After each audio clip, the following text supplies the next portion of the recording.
ایک تو کورونا کا یہ جو انڈین ویریئنٹ ہے اس نے بہت دنیا میں تباہی پھیلائی ہے، اور پاکستان میں اب جتنے نئے کیسز آ رہے ہیں اس میں پرسنٹیج یہ جو انڈین ویریئنٹ ڈیلٹا کے نام سے جانا جاتا ہے اس کی پرسنٹیج بہت اوپر چلی گئی ہے۔ پچھلی عید کے اوپر 10 روز کے لیے تقریباً وہ ایک لاک ڈاؤن کہا تو اس کو ہم نے نہیں تھا، لیکن بندش کی تھی ٹرانسپورٹ کی، شہروں کے اندر موومنٹ کم ہوئی تھی، تو اس سے پھیلاؤ میں 2-2.5 ماہ میں بہت کمی آئی۔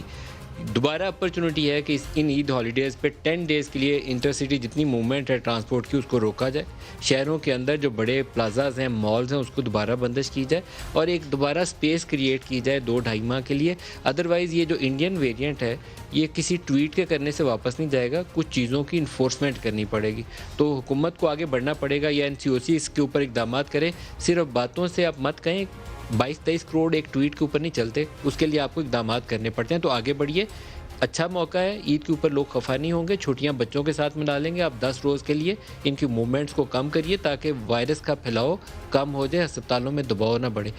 وائرس پھیل جائے تو پھر ڈیتھ ٹول کو روکنا وہ بھی مشکل ہو جاتا ہے۔ دوسرا